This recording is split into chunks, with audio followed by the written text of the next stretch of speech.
Welcome to Suara Hair Channel. Daripada saya harus melawan diri sendiri dengan bermain seni gitu, kayaknya kurang sip gitu.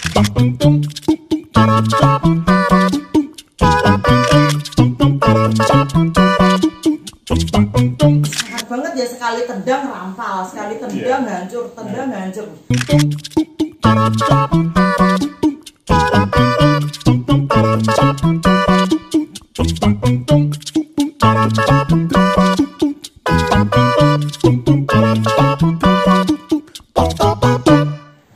Assalamualaikum warahmatullahi wabarakatuh. Kembali bertemu dengan saya Ahyar M. Permana di Suara Hair. Dan kali ini kita bertemu di ruang tamu.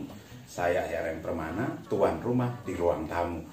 Di sini saya akan berbincang dengan tamu-tamu saya tentang aktivitas mereka, tentang pemikiran mereka, atau mungkin hal-hal yang menarik dari diri mereka. Dan tamu yang kali ini bikin saya deg-degan karena ini pelatih karate. Dia Puspitasari. Ya, halo Mas. Ya, apa kabar? Baik. Ini kalau yang sebelumnya saya wawancarai suaminya, nah iki istrinya yang juga pelatih karate, atlet karate, sekarang ini pelatih Pelatih PON Jawa Tengah. pelatih kepala PON. Ya, pelatih kepala PON Jawa Tengah. Macam-macam. Kalem Mas. Iya, kalau tampilan begini nggak garang. Coba lihat di video yang diambil oleh suhu saya, Bambang Hengki. Kuala mengabani. Ya harus gitu namanya, Ya. bela diri. Nanti nek pelatihnya lembek-lembek, nanti atletnya lebih lembek lagi. Iya. Sekarang ini berapa atlet yang sedang ditangani? Sekitar 35-an lah gitu. Cuman kan sekarang terkendala corona Mas, jadi yang berangkat paling ya cuma 20, 15 gitu. Karena kan banyak orang tua yang masih belum bisa melepas anaknya untuk latihan gitu. Mekanisme latihan secara virtual memungkinkan atau tidak? Tidak. Ya. Anak bertatap muka aja kadang namanya anak kan harus digebuk Siti kan gitu, baru Siti, ngomongin Siti, tapi nggak kayu. baru semangatnya itu kan Ya. muncul gitu, harus sering ngomong gitu. Kalau virtual kayaknya kok nggak main Mas, nggak masuk. Apalagi kalau komite terus nggak Iya, mungkin ya? nggak masuk, nggak mungkin bisa. Oke. Dia ini mulai mengenal karate sejak kapan? Saya ikut karate pertama kali kelas 4 SD. Kelas 4 Ya, SD. kebetulan bapak itu ikut karate. Saya 2 bersaudara dengan kakak saya laki-laki, tapi masku tuh nggak mau Mas karate. Sampai dipaksa disakiti itu tetap nggak mau. Ya nggak tahu, nggak mau. Maunya sepak bola. Kalau saya dari kecil kan memang sudah sering ikut bapak ngelatih, saya ikut niru-niruin, terus akhirnya jadi jatuh cinta. Terus pelatih saya itu ada juga, tapi kalau saya manggil itu Sensei Triyosa almarhum, itu juga dia pelatih bapak saya, juga pelatih saya. Dan kebetulan delalah ki ketemu bojone kuwi yo pelatih ya. Jadi dari Sensei Triyosa ya, Sensei Triyosa, terus saya latihan sama Sensei Alek Purwo itu. Ya Witing Tresno jalaran ora ono sing liya Mas. Witing Tresno jalan digebuki. Terus akhirnya jadi istri beliau. Ini di karate ini juara mana ya? Kalau yang event resmi itu medali perak SEA Games 2011. Perak PON 2012, rezekinya perak terus Mas ya. Dan itu di nomor komite? Ya, nomor gelut. Spesialis men 55 kg. Ya. Kenapa pilihnya lebih ke yang tarung, bukan yang jurus, bukan yang kata? Kalau ini kenapa pilih di komite, karena apa ya, saya lebih seneng aja ngajar wong. Iya. Saya dari kecil kan suka berantem. Jadi kayaknya jiwa saya itu lebih ke situ daripada saya harus melawan diri sendiri dengan bermain seni gitu. Kayaknya kurang sip gitu loh Mas. Dan ganas di pertarungan. Pernah ini pernah diunggah di akun Facebook soal bukan di pertarungan resmi gitu ya, di pelatihan atau di apa? ya di penataran wasit juri. Penataran wasit juri lawan karateka cowok ditendang kena ulu hati sampai goyang-goyang gak karu-karuan. Itu bagaimana ceritanya? Waktu itu kalau mau lihat ada di channel saya, Dia Tomblok Channel. Dia Tomblok Channel. Ya. Kok tak pasang, santai, ini kini dipasang. Saya sendiri juga heran. Jadi waktu itu ke pelatihan wasit juri Di mana itu kan? di Tempatnya Solo, Pendopo, di ya? Solo, ya di Solo itu se-Jawa Tengah. Jadi kelompoknya itu kan campur cowok sama cewek.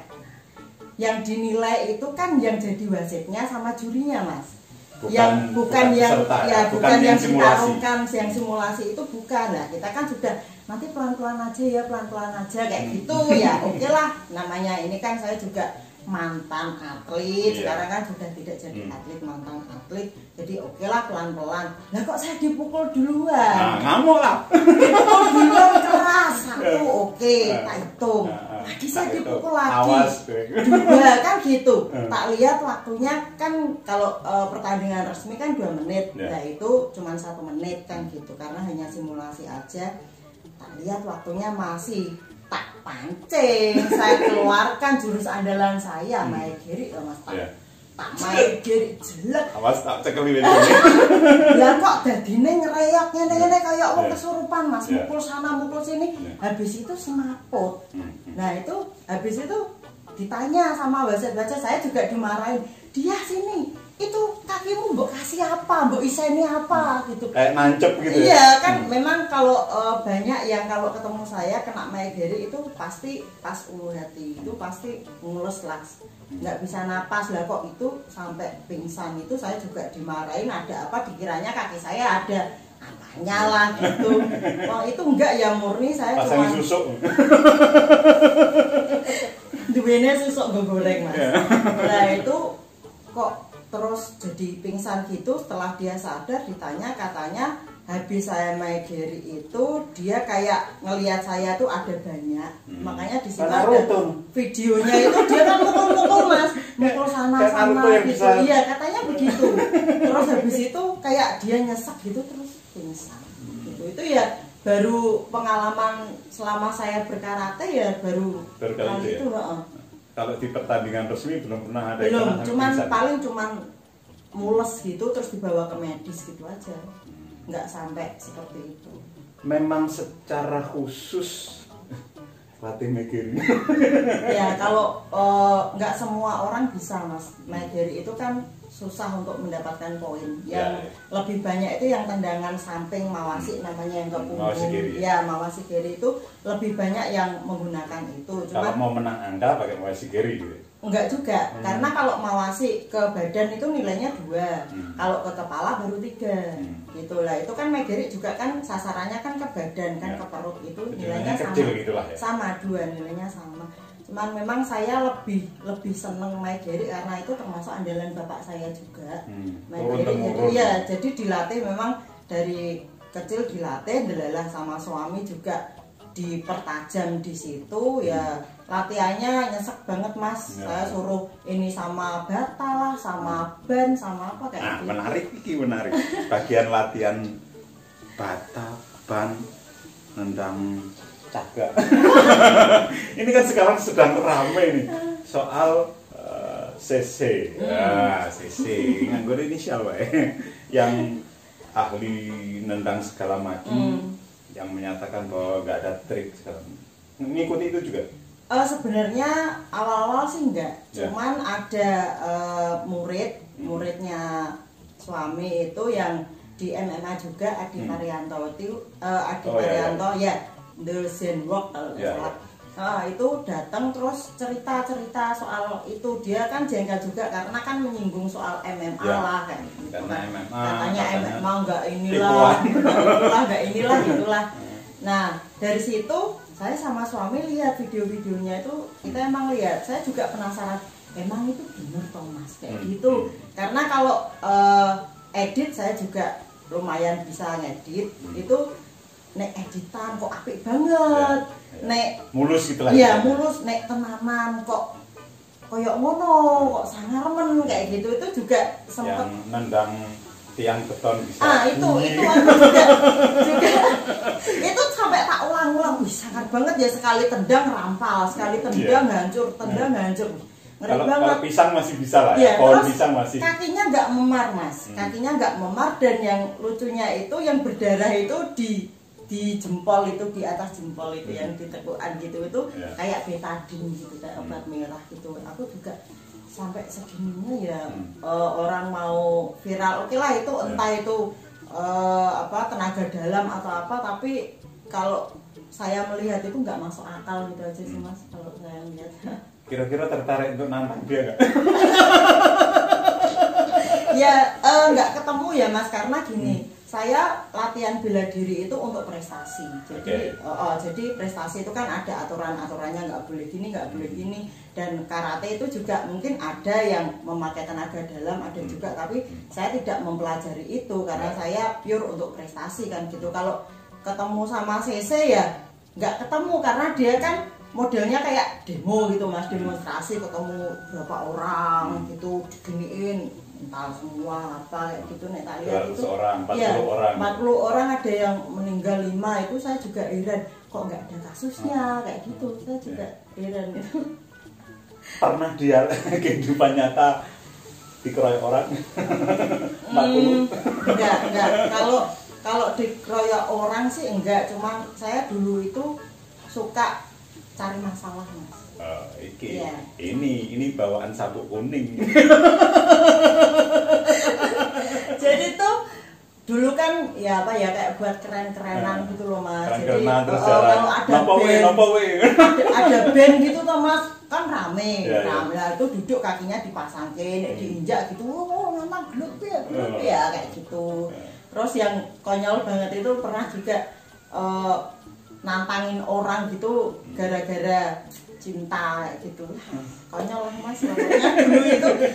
Sekarang itu dipikir-pikir, ngapain tuh kita punya kemampuan bela diri gitu kan, nggak harus buat peran-peranan bergaya-gayaan gitu. Dan sekarang kan untuk menyalurkan kemampuan itu kan banyak pertandingan, dan sekarang kan juga setiap pertandingan itu banyak kayak ada bonusnya apa kayak gitu. Jadi lebih disalurkan ke sana. sana. Lebih ke situ. Kalau soal fenomena anak bela diri yang baru kemudian menjadi macam dia tadi, di murid-muridmu ada nggak yang kayak gitu? Berantem gitu. Anaknya anakku sendiri. Akio. Ini pernah dicurhatkan di medsos, dipanggil gurunya. Iya, itu sering. Jadi memang Akio itu kan temperamen, anaknya tuh temperamen. Jadi nggak hanya di sekolahan aja, di rumah itu juga kayak gitu, mau sama adiknya, mau sama bapaknya, mamanya kayak gitu. Jadi waktu pertama ini contoh aja. Ini energi anak gitu kan. Pertama masuk TK, itu ya kayak gitu, rebutan bola. Wah, temennya itu dipukul, dikuoplak, dijotos kayak gitu Mas. Padahal pakai teknik. Ya itu belum. Kalau pas TK itu belum. Ya, jadi wah dipukul nggak ini, terus besoknya digigit.